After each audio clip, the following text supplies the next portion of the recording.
A Twin Peaks-like mystery, an open-world game before open-world games were a thing. This is Mizzurna Falls, a late 1998 release for the PlayStation 1, a game exploring uncharted territory with its open-world approach. It's a case of the developers' ambitions punching well above their weight class. It's full of jank and frustration, held together by duct tape. Yet there's something special found within. The most obvious comparison for Mizzurna Falls is Deadly Premonition. Even then, it takes a far different approach to its David Lynch influences and its gameplay. Where Deadly Premonition leans into the absurd, Mizzurna Falls explores the darker undercurrents hiding beneath the surface of this small Colorado town. What adds to the mystique of Mizzurna Falls is that it never saw release outside of Japan, but thanks to the hard work of dedicated fans, would receive translations a couple of decades later. Now, to be clear, by no means is Mizzurna Falls a great game. Its many frustrations hold it back from greatness.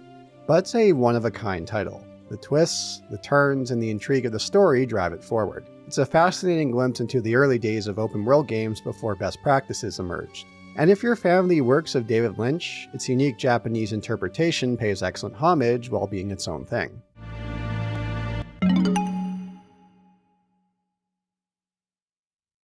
Before beginning, I'd like to thank my fellow Boulder Punchers who give extra support to the channel through Patreon or memberships. If you'd like to support the channel further, consider Patreon or a YouTube membership.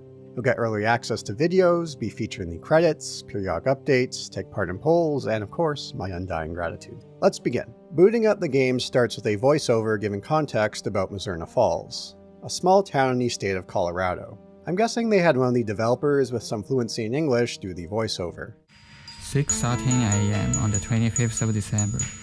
A small town in Colorado, at the foot of the Rocky Mountains called Mizzurna Falls.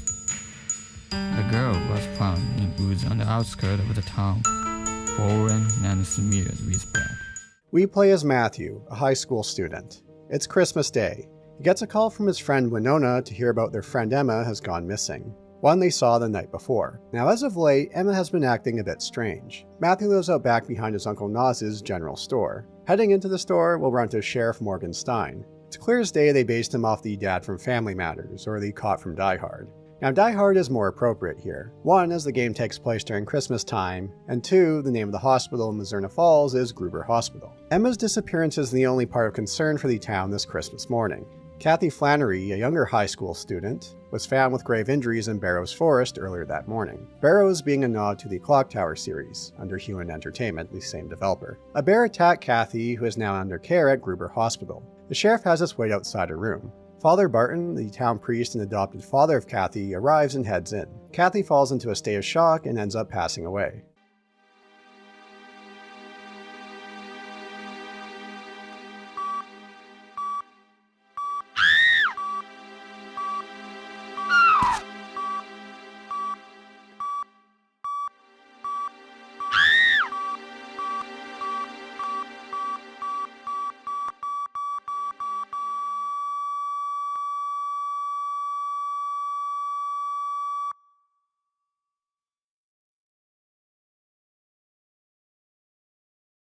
Morgan's very nonchalant about her death, like as if it were a minor inconvenience, an everyday occurrence.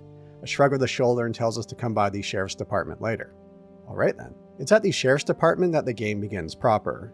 Now the in-game clock starts to run. We have many unanswered questions. Where is Emma?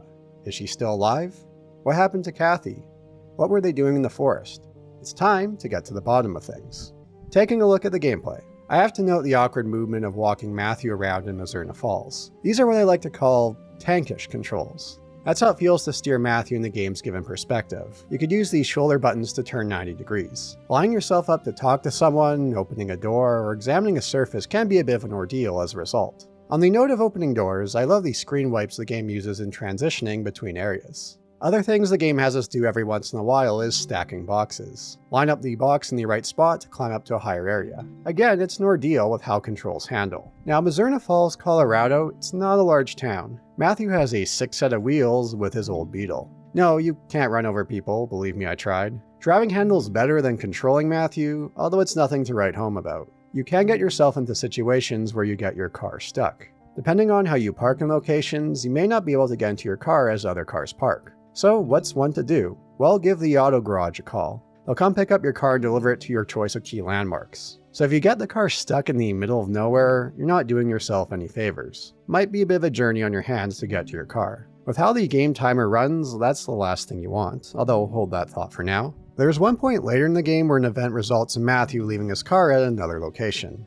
At least we're at the hospital, so it's easy to get our car delivered. As long as you give yourself plenty of room while parking and driving around, you shouldn't have many issues, but something to note. Now, Mizzurna Falls is a few years ahead of when open world games start to take off. As a result, there are some notable missing features, like fast travel. While it's not a huge issue, the town is small in size and easy to navigate. Although there are a couple of key locations to the east, like the church, that are a bit of an ordeal to reach in the early game. For the first few days, one of the eastern roads is closed. As a result, you have to take the long way around to get to the church. While a key location, it's not one we need to visit on the regular. It's not a huge detriment, but one to note. Despite the lack of fast travel and how much driving you'll be doing, I didn't find it to be a huge slog or anything. It's a case of the game's sum being greater than its parts. The atmosphere does a great job of keeping the driving tedium to a minimum. And in these drives, you can feel how much the game pushes the poor PS1 to its limits. The constant pop-in, the game slowing to a crawl as you drive through the main areas. It's incredible how much you have to pack this game down into a single disc. You also have to pay attention to your gas. You can stop by the gas station owned by Winona's dad to fill up your car.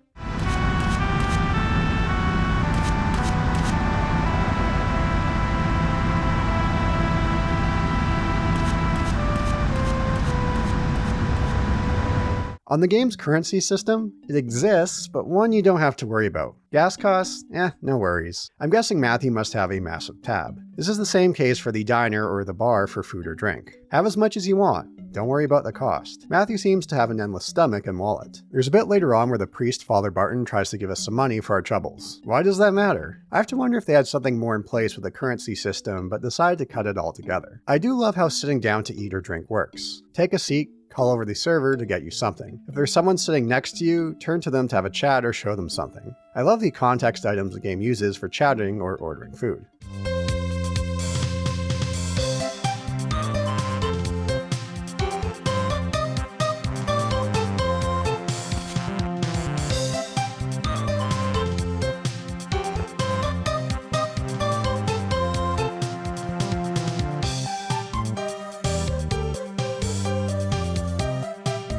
While we may have unlimited food and money, we don't have unlimited time. The passage of time is a fickle mistress in Mizzurna Falls. I can't think of any other game that's so stingy with the passage of time. An hour of time in-game is about 5 minutes real time. No, you can't turn back the clock with an ocarina like in Majora's Mask. Unlike Deadly Premonition, you don't have generous time windows. One's allotted to side content. In Mizzurna Falls, everything key is on the clock. Miss a key event? Well, you may have locked yourself out of solving the mystery and getting the good ending. I don't know how much you need to miss to lock yourself out of the better ending, but from my experience, it sure didn't take much. And you could tell, like navigating through the town, the game holds itself together behind the scenes with duct tape. How much is the game tracking behind the scenes? I'd love to see the logic that's going on here, all the flags going off. It's not like the game is bug-free. It's possible to have events overlap or not play out the way the game intended. There's one point I stepped into the sheriff's station for a key moment, but Sheriff Morgan isn't there, so I step outside to give a call to see where he's at. I'm told he's out on the town. Well, I go back inside the station and lo and behold, the scene plays out as Morgan's now there. I guess he had some access to a teleportation device or something. While the game will give you stretches of downtime, there will be points you'll want to pass time in short order. You could wait around or you could head back home to either take a 1-hour nap or 5-hour snooze. There's no option of choosing how long you want to sleep. As I'm playing with an emulator here, I found it easiest to increase the game's speed to pass time in short order.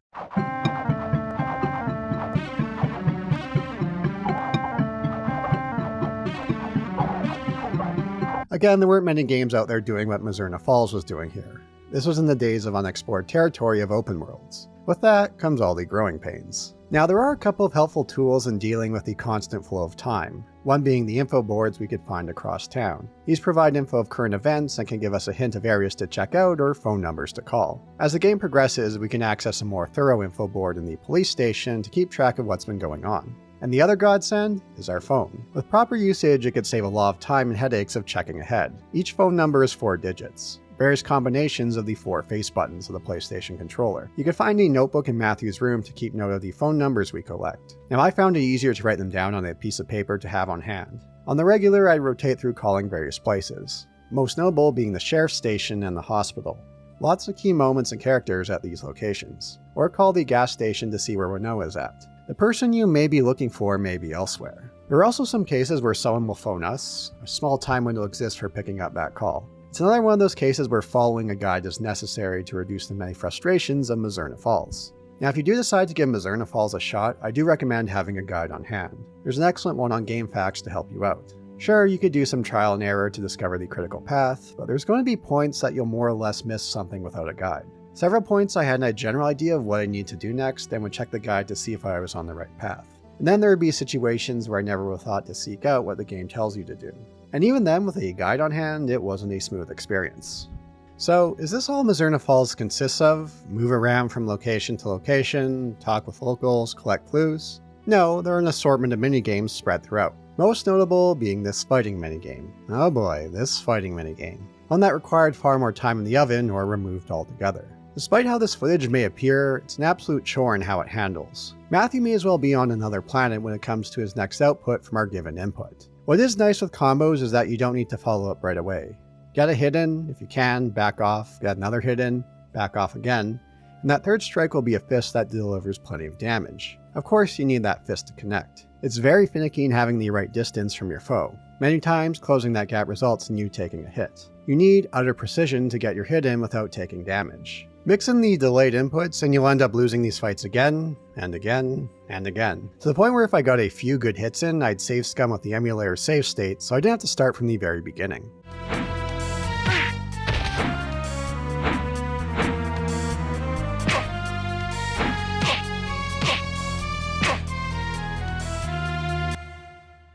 Now, funny thing is, Buried Away is a 2-player fight mode.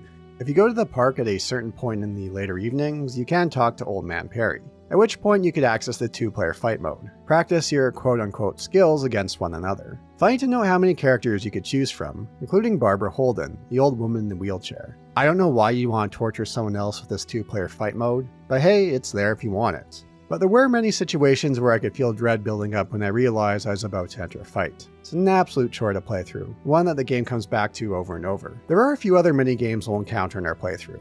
Some are one-offs. I'll go over them later as I discuss the major beats of Mizzurna Falls. So, despite the frustrations arising from how time flows to the lackluster gameplay, Mizzurna Falls is a great example of the sum being greater than its parts. It makes up for its shortcomings in other areas, like its atmosphere. One, you can never go wrong with a wintertime setting in a game. There's always something about snow levels in games. If you want to add atmosphere under a blanket of comfort, simply add snow. What's interesting to note is that this game's director, Taichi Ishizuka, would leave the game industry a few years later after this. Where did his next career path take him? A hiking tour guide in the Canadian Rockies. Something he still does to this day. The music of Mizzurna Falls does wonders in building out its atmosphere, most notable being the tracks in the open world sections, ones that will change up depending on the time of day. There's one in particular that wouldn't sound out of place for the overworld of a Squaresoft RPG from this time frame. It's a perfect fit for what the game is going for. A sense of mourning, a dash of hope, mystery, and a little bit of darkness.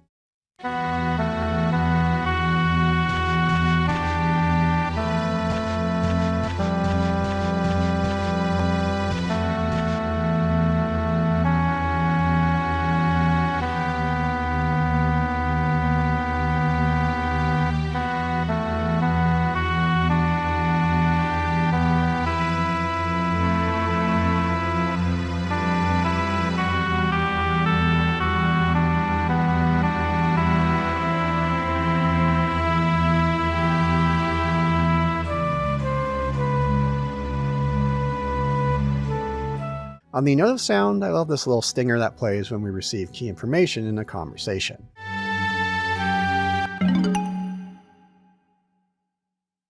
And of course, the influence of David Lynch, most notable Twin Peaks, plays a large part in the game's atmosphere. David Lynch and his works, in particular Twin Peaks, captured a devoted Japanese audience in the early 90s. If you want a hearty chuckle, go look up the Georgia Coffee commercial shot for Japan.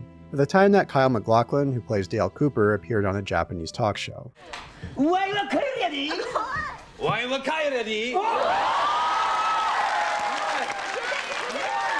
Mizzurna Falls takes a different approach to the Twin Peaks formula compared to a game like Deadly Premonition. Deadly Premonition put more emphasis to the wacky elements of the works of Twin Peaks. Mizzurna Falls is more straightforward with less emphasis on the absurd. Not to say that it isn't there at all. Barbara, the wheelchair-bound woman in the hospital always seeking out for cigarettes, does evoke elements of the log lady from Twin Peaks. Samuel, the head doctor, seems more interested in chasing women than being a doctor. Some with very questionable age gaps, where Chris Hansen may need to get him to take a seat. But there's no game equivalent of Dale Cooper or Francis York Morgan. Our protagonist, Matthew, is more straight-laced, like a cross between James in Twin Peaks and Jeffrey, Kyle MacLachlan's character in Blue Velvet. The story of Emma and Kathy bears a strong resemblance to Laura Palmer and Ronette Polanski. Differences here being that Emma may or may not be alive. We'll be putting together the pieces of where she might be, and why she's been acting the way she's been acting. That said, she's not the game's sole focus. Despite Kathy being dead, her character hangs heavy over the world of Mizzurna Falls. The relationship between her and Emma is something we'll need to dive into to solve this mystery. Winona Ringwald, a classmate of Matthew and close friend of Emma, takes the Donna Hayward role of the story, although her appearance takes after Winona Ryder, the name of Winona Ringwald being an obvious nod to Winona Ryder and Molly Ringwald. Another character who takes heavy resemblance from their namesake is Cohen. He's the one who watches over the forest and found Kathy. His face, his hat, the name, clear as day they based him off Leonard Cohen. Lorraine, the waitress at the diner, takes several cues from Shelley of Twin Peaks. Same goes with her relationship with Mel, one that takes influence from Shelley and Bobby's relationship from Twin Peaks. In another case of the game being ahead of its time, you can pet the heckin' pupperino that lives with Matthew.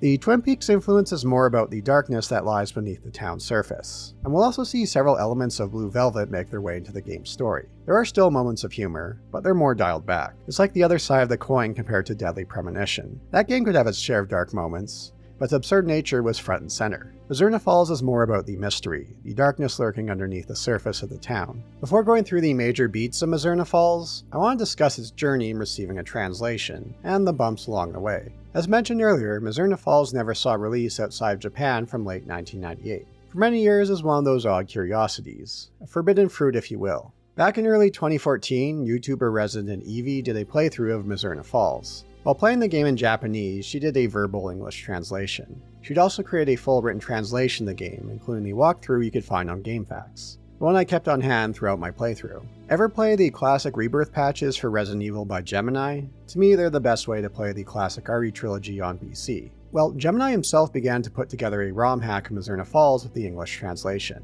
In 2019, someone known as StarPlayer would release the patch early, one that was still a work in progress and prone to crashing. Upset with this, Gemini would take down his work. From what I can gather, Gemini did no further work on the project, but others would take over his work. In March of 2021, at long last, there is now a full English translation patch. But not only one translation, but two. One patch by Kiro-san and Nikita, the other by Owl. The version I played for this video is the version by Owl.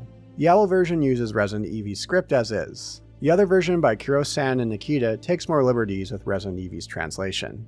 Ah, the passion of fans. Bless them and their dedication to making this happen. As always, leave it to fans to keep gaming preservation alive. With that, let's go through the major beats of Mizzurna Falls and see how this mystery plays out. Continuing on with the events of December 25th, Christmas Day. Matthew is eager to help out the investigation to find where Emma's gone missing. We could go talk to Cohen, the one who watches over the forest. He's the one who found Kathy. Cohen mentions he felt a feeling of unease with the forest. What were Emma and Kathy doing in the forest on the 24th? Was someone else there with them? Why did a bear attack them? Winona mentions the day before she went to the library with Emma. She was into this one philosophy book. So we head off to the library to find it. It's notable how the game treats Christmas. Despite this being the 25th, the library is open. There's little to no Christmas decorations out, and I don't recall anyone saying Merry Christmas. To note, Christmas in Japan isn't as big as it is out west. It's not an official holiday. It's where you could see some of those Japanese elements in this Colorado town. Coming across the book via stacking boxes, it seems like Emma has been having a bit of an existential crisis as of late. Something we could clarify with others in town, through James, the psychiatrist at the hospital. He's been seeing Emma as a patient. She's been talking about the subject of life and death in their sessions together. She's struggling to find meaning in life. Barbara, the woman in the wheelchair at the hospital, mentions Emma has come to chat with her about the old days. What those conversations are, we'll learn over the next few days. Talking with more of the staff at the hospital, it seems that Kathy died of shock as opposed to her injuries from the bear attack. What caused that shock? I'm not sure yet. James, the psychiatrist, suggests we check out Bar Wolves in the evening. Wolf, the owner, tells us that Emma has been coming out to the bar on the regular as of late. At the bar, we'll meet Mel. He's the son of the richest man in town, Dennis Ashton. He may or may not have been with Emma and Kathy on the night of the 24th. A man named Bonehead comes in to chastise Mel and brings up Emma and Kathy. With that, we have our first fight of the game with Mel.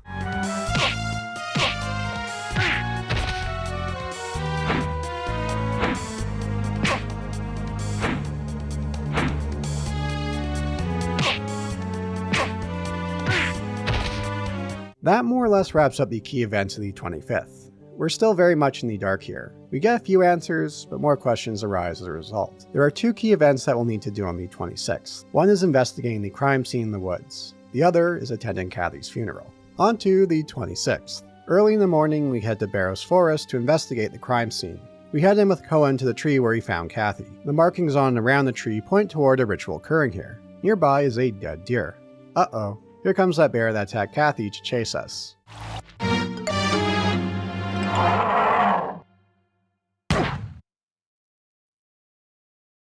We'll head to a nearby cabin to find a gun to fight the bear. This is where we get to play one Mizzurna Falls assortment of minigames. This one pops up once more in the late game. It's more or less a QTE, starting off with a single button press, with more added in as the fight progresses. If you're too slow or hit the wrong button, you'll take a bit of damage. Boy, this bear can tank bullets like nobody's business.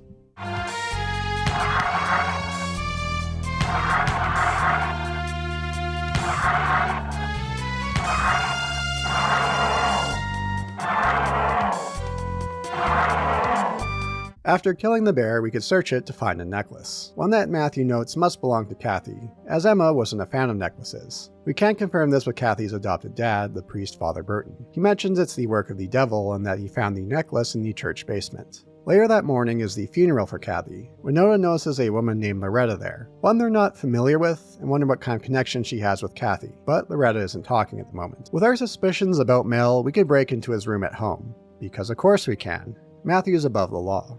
Something which will continue as the game progresses. There's a note we could find mentioning the motel for 9 p.m. Is this a future meeting or one from the past? Like all good snooping scenes, Mel comes home during the B&E. We can overhear a conversation he has with someone to meet them later that night at 9 p.m. at the cemetery. Emma's parents, after a day of grief, are now more open to letting us explore Emma's room for clues. And a clue we do find, with a key to her school locker. Later that day, someone will break into Emma's room and steal her diary. We all know how vital diaries can be in stories like this. Who took it and where did it go? In the meantime, we could head to the school to search Emma's locker. Inside the locker is a disposable camera and a floppy disk. There's an amusing stretch involving the floppy disk. Despite all the computers we can access, we can't insert it into any computer. People seem to be a bit tech illiterate in this town. But it's Mary Lou at the sheriff's station that could give us an answer. Turns out this floppy disk contains audio data, one that needs a connection to a special kind of keyboard. If we head to Emma's house, we can insert the floppy disk into the keyboard to hear a song that we'll become more familiar with as the game progresses. This song is called Eternal, and one which Emma became quite fond of.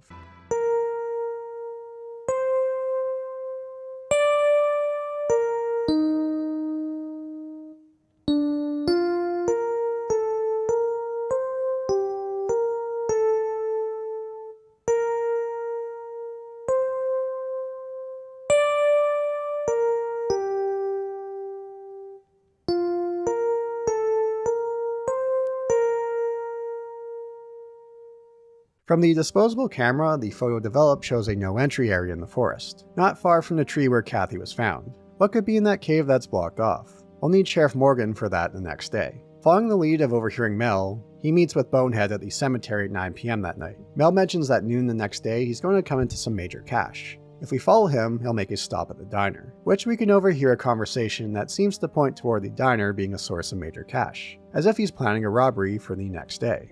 Moving on to the 27th. If we show the photo to Morgan that we got developed, he'll tell us to meet us at the forest 2 hours from then. This is one of those events where you have some say in when it will occur, which of course can clash with other events happening at that time. I was lucky I didn't have any conflicting issues with heading to the no entry of the forest. Morgan mentions the government sealed off this entrance for reasons unknown. Inside the cave, we'll see an ancient painting depicting a ritual. The game does give further assistance to make sure that we're at the diner in the late morning. Morgan invites us out for breakfast. And like we overheard the night before, it's time for a robbery at the diner. Terrible timing on the airport with Sheriff Morgan present. And boy, these two aren't doing much to disguise themselves with those hockey masks.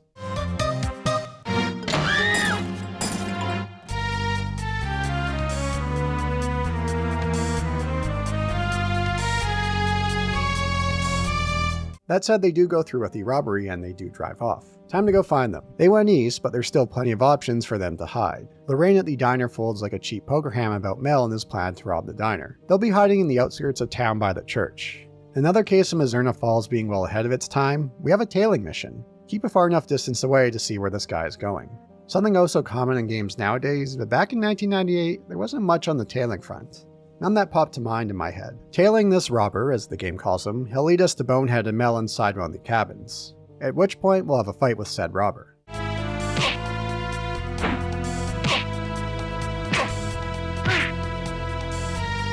The cops will arrive to arrest Mel and the robber while Bonehead flees. Now if we head into Mel's room, we'll find Emma's diary. One that provides some answers, but brings up even more questions. She mentions meeting Kathy and Mel at 9 p.m. on the 23rd. Putting the pieces together, this is the motel she's referring to. We can make this conclusion from Mel's note we found. She also mentions a singer named Isabella who seems to be in a lot of trouble, one we haven't met yet. So with all her hard work of interfering with a police investigation, breaking and entering, Morgan decides to make us an honorary deputy, badge included. There's plenty of amusement going around to key characters and showing off our badge. With the information we've collected, we can gain access to one of the motel rooms, the one Mel, Kathy, and Emma went to on the 23rd at 9 p.m. Underneath a box we could find some drugs. The packet on it says Epoch. We'll also find Epoch written on the bathroom mirror in what looks to be blood. We could give the drugs to Samuel at the hospital to investigate further. James will give more information about the mural we saw in the cave. This ritual is known as the Death Journey Ritual. It's a ritual from the ancient tribespeople who lived in the area hundreds of years ago, where a person dies and is brought back to life. Emma seems to have a great interest in this ritual. In her sessions with James, she had a great curiosity about death and the other side. And that night at Bar Wolves, we can meet Isabella, the singer who Emma mentioned in her diary. And this song will sound familiar if you played the audio data from that floppy disk with the keyboard at Emma's house. Ray lights fall from the sky like a stream inside my life. Ray lights surrounded me, get me with a limber. Ray lights infinity, sacred symbols, I've seen them somewhere. Moments, stops and songs, sunbathed under the hair. There's a stalker here, as the game calls him during our fight, who's really into Isabella. Oh man, this fight drove me up the wall. This is where save scumming through fights became an absolute godsend.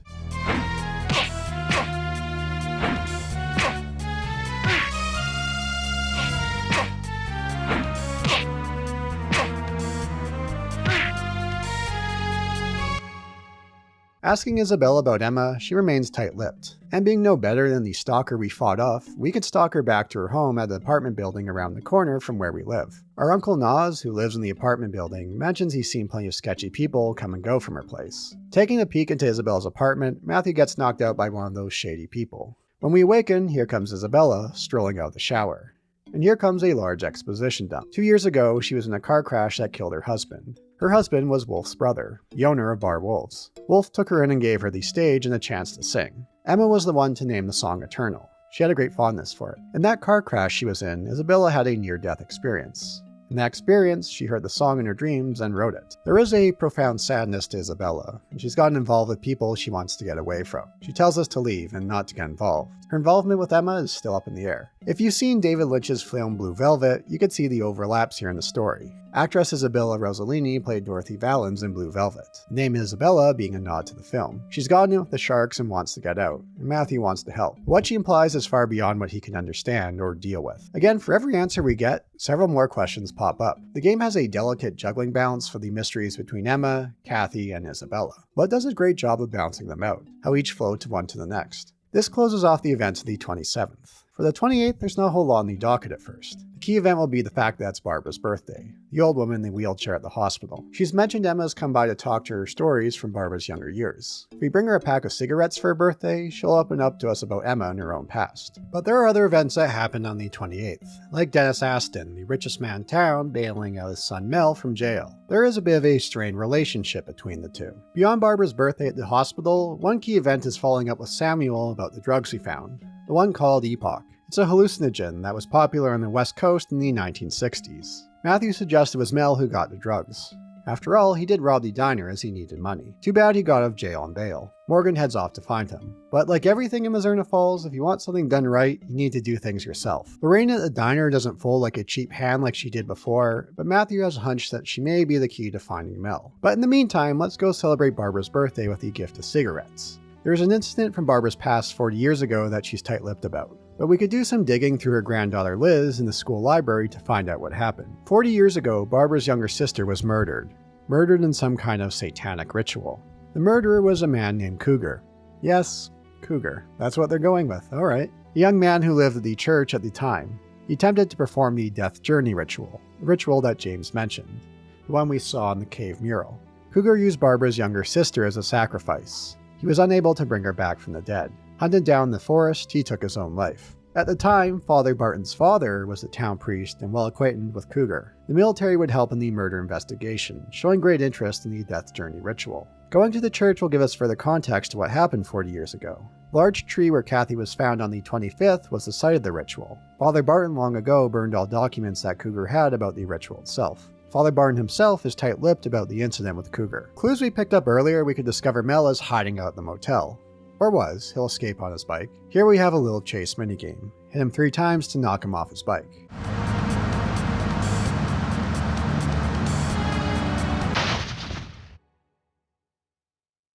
Mel spilled his guts to Morgan, and we have a more clear picture of the relationship between Mel, Kathy, and Emma. On the night of the 23rd, they met at the motel. Mel bought the epoch. Mel bought the drugs from Bonehead. It was Kathy who introduced Mel to Bonehead. Kathy was too scared to get the drugs herself, so she got Mel to do so in her place. Mel was not present at the events of the 24th. Kathy and Emma met with someone else, but who? And where can we find Bonehead? Well, he used to be Isabella's driver. Ah, the plot thickens. At the bar, Wolf echoes Isabella's words that we don't want to get involved with any of this. So, where is Isabella?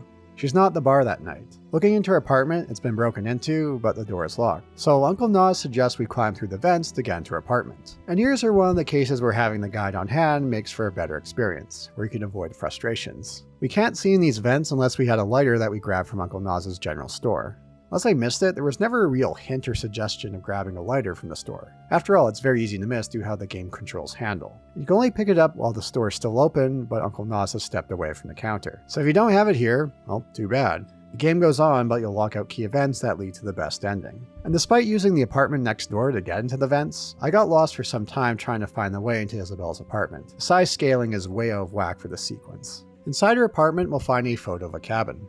Where is it? It's not an area that Matthew recognizes. When we go to leave, our stalker friend makes another appearance right outside her door.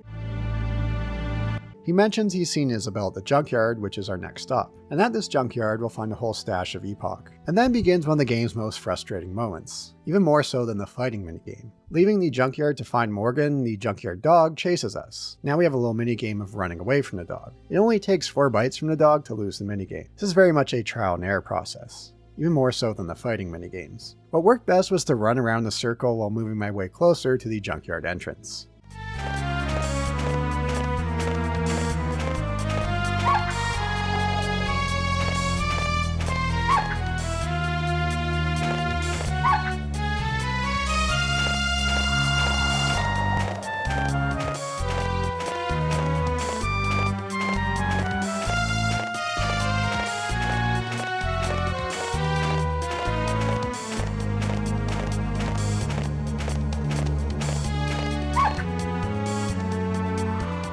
Turns out Dennis, the richest man in town and Mel's father, owns this junkyard. Morgan will bring him in for questioning tomorrow on the 29th. The 28th here played out a bit different than the past days. Beyond Barbara's birthday, you didn't have much an idea of what to expect, something that continues with the following days. On to the 29th of December. Remember that picture of the cabin we saw earlier? Well, Mary Lou at the sheriff's station mentions that Dennis also owns it. Of course, he seems to own everything in this town. It's across the lake in our next destination. At the boathouse, the owner isn't willing to give us a boat, unless we show him Isabella's ring. A ring we could find at Emma's house in the washroom. One that I definitely would have missed had I not been checking out the guide. Now there were stretches where I did try to stay away from the guide for a time to see how I could do on my own. Something that ended up biting me in the ass a few times, especially near the end game. Although, hold that thought for now. Before crossing the lake, Winona will show us a note she found in Kathy's locker. One saying 24th at Woods with Emma, along with a phone number. The number is for the hospital director's office, Dr. Samuel. Huh, why is his number on here? He's not there at the moment, but something we'll need to follow up on. Crossing the lake, we'll reach the cabin that we saw the photo with. Inside, Isabella is talking with a man we haven't seen before. Overhearing this conversation, we discover that Emma is still alive. Where she is, we don't know, but at least she's amongst the living. We'll have a fight with this man, known as Sandman. Before heading back across the lake, Isabella is ready to tell us something important about Emma. But before we can, Sandman shoots her.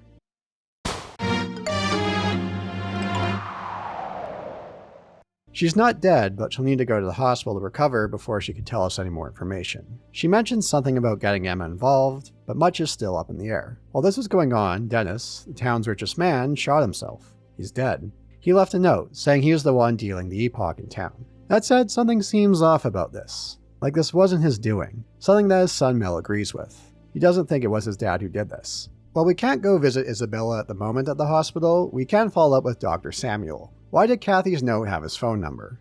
Samuel's a bit of a flirt, and talked with Kathy and her friend at Bar Wolves. Who was her friend? Not Emma, but Loretta, the woman we saw at Kathy's funeral. She works the taco truck in town. If we go to talk to Loretta, she mentions she'll phone us later. She has a lot to say about Kathy, and is quite distrustful about Father Barton. She'll call us in the evening to meet at Bar Wolves. We learn about her relationship with Kathy. They became fast friends. But Loretta is afraid of Father Barton, Kathy's adopted dad, one who's quite strict about her upbringing. The last time Loretta saw Kathy was on the night of the 24th, and Kathy told Loretta some chilling words that day. "My father killed me." Kathy did have strangle marks on her neck.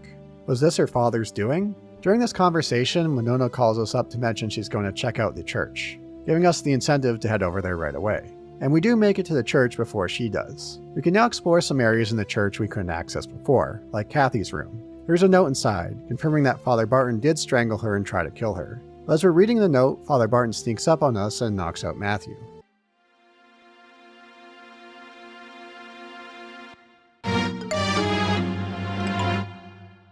We'll wake up in the church basement, tied up with Father Barton watching over us. He tells us about coming across Mel, Kathy, and Emma on drugs in the motel room on the 23rd. He's distraught that Kathy would stray from the path of God. Despite the anger he felt, he couldn't follow through with strangling her to death. Father Barton gets quite philosophical here about God and morality, before turning the gun on himself. Boy, people are starting to drop like flies, aren't they? In the church basement, we could see a drawing on the wall that resembles the cave painting. Winona and Sheriff Morgan arrive after all this went down. To note, the game paused time during this stretch with Father Barton. One of those cases to ensure the game doesn't collapse in on itself with overlapping timelines. Sheriff Morgan tells us to go home, get some rest, and we'll chat tomorrow. Well, there is more to do on this day. Once again, having that guide on hand can be a godsend and a lifesaver. Heading to talk to Cohen, the one who watches over the forest, we'll find him knocked out. Did someone attack him, or did he collapse of exhaustion? We'll have to wait until tomorrow to find out at the hospital. So let's return on December 30th and see what Cohen has to say. In the meantime, he's blocked off access to the forest. He asks us to grab a folder from his home, an envelope labeled Project Mizzurna.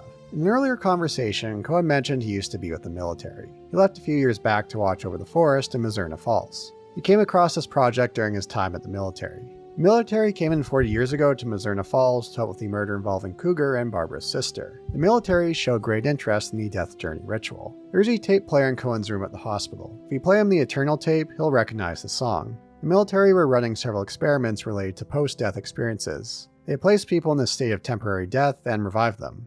Cohen was a test subject. In a state of temporary death, he heard this song. Cohen was lucky, for many test subjects lost their lives during testing. Cohen chose interest in the necklace that we found when we killed the bear. Morgan tells us that James, the psychiatrist at the hospital, took it. He's now wearing it, although he allows us to take it. When we remove the necklace, Matthew notices a large wound that looks like claw marks. You know, James knows an awful lot about this death journey ritual, and the history of the tribes in Mizzurna Falls. One of the staff mentioned he has knowledge of pharmacology. Wonder if there's more he isn't telling us. He tells us to swing by his place later that evening to talk more.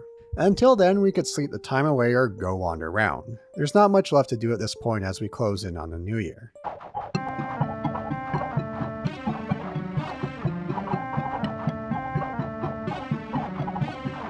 At his home, he tells us more about the ritual, the use of the necklace, the significance of using hallucinogens.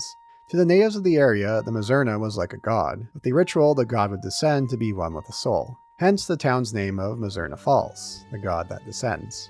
And that caps off the 30th. Well, not exactly, although hold that thought for now, we'll come back here in a bit. December 31st, New Year's Eve. This day is even more sparse of events. Later in the afternoon, we could find Winona at the hospital outside Isabella's room. That's where her dad will tell us if we call him. Thing is, she didn't appear for me. Well, she sort of did. After a certain amount of time passed, she appeared out of nowhere, walking out of the hospital.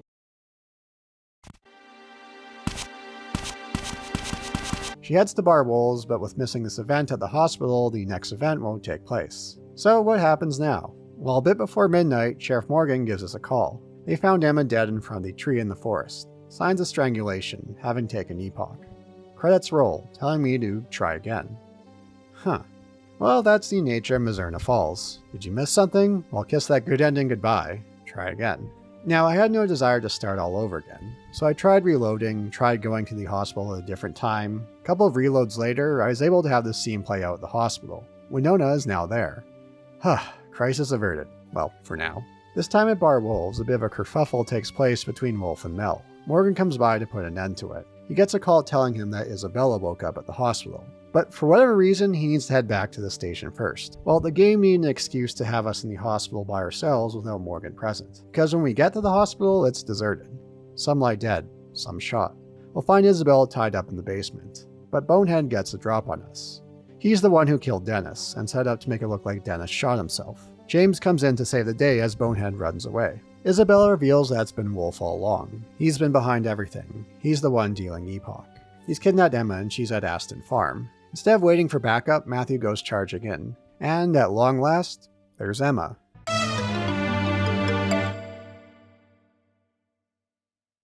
Wolf and Bonehead are about to torch the farm. And now comes a barrage of minigames. First, a fight with Bonehead. The second is a QTE shooting minigame as we chase after Wolf, the burning down warehouse. The same minigame where we fought the bear earlier in the game.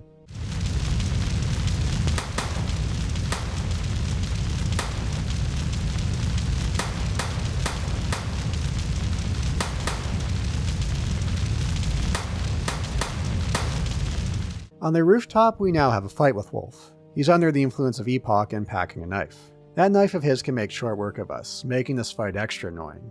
Another case of safe scumming my way through it after several tries to reduce frustration.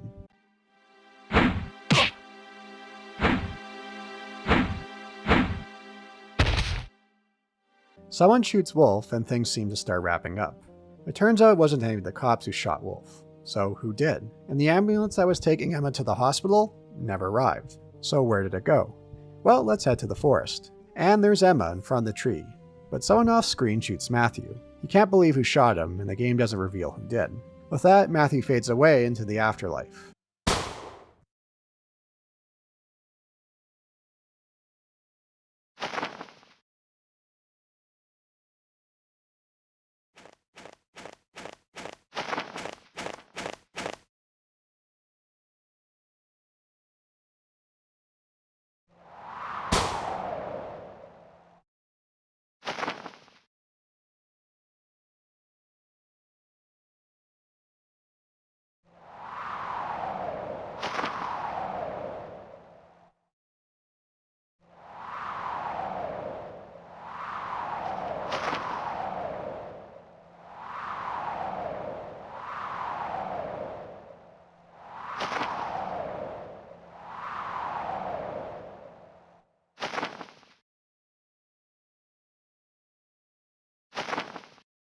So that's bad ending number 2. So close, but not quite. Credits roll again to tell me to try again. So what did go wrong here? I did mention there's an event on the 30th. So let's go back to this event. If you go to the church and head back to the basement, you'll find James looking at the drawing of the Death Journey ritual. It's in the room where Father Barton kidnapped us and tied us up. You need this event to occur to get the best ending. But for whatever reason, I couldn't access this room. The door wouldn't unlock. I waited around for several hours to see if James would come by. Nope. Tried a couple of different save files, one from earlier that day, one from the day before. Nope. I more or less followed the guide for all key events. Well, there was an event I missed on the 25th, the first day between Winona and Matthew at the park. Would that have been it? I don't know.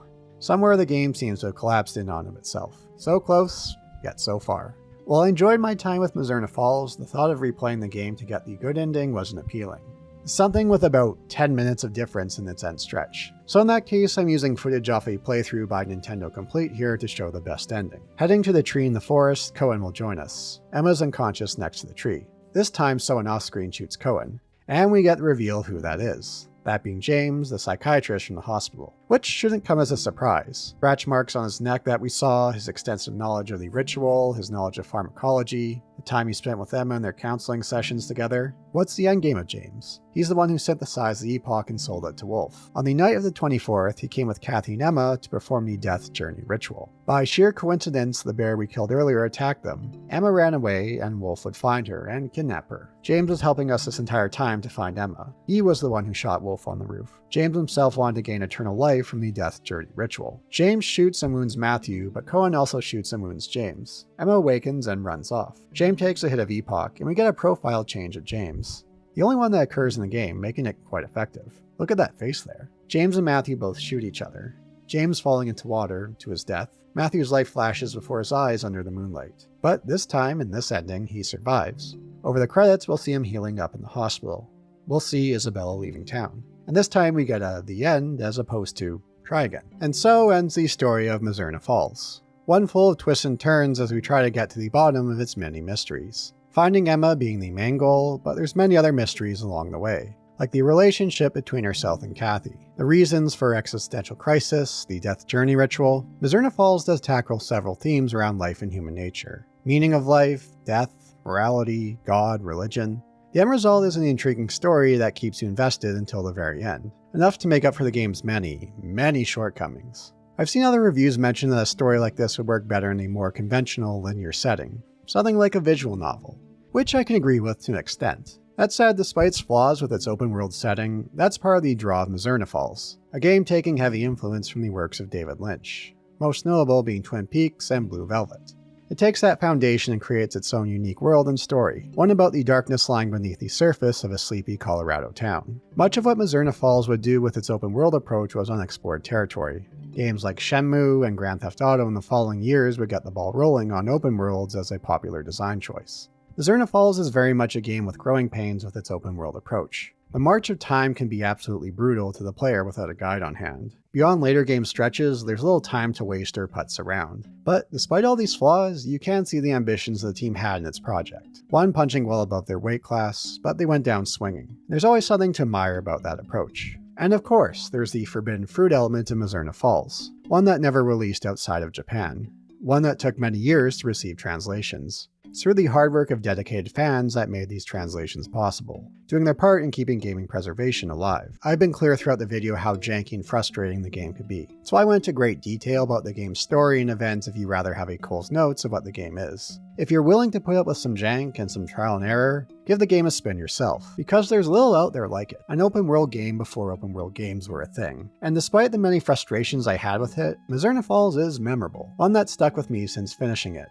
Taking influence from David Lynch and diving into unexplored territory. Punching well above their weight class, but they do go down swinging. And when the occasional punch does land, you have a great memorable experience like few others out there. I'm not talking about the minigame itself though.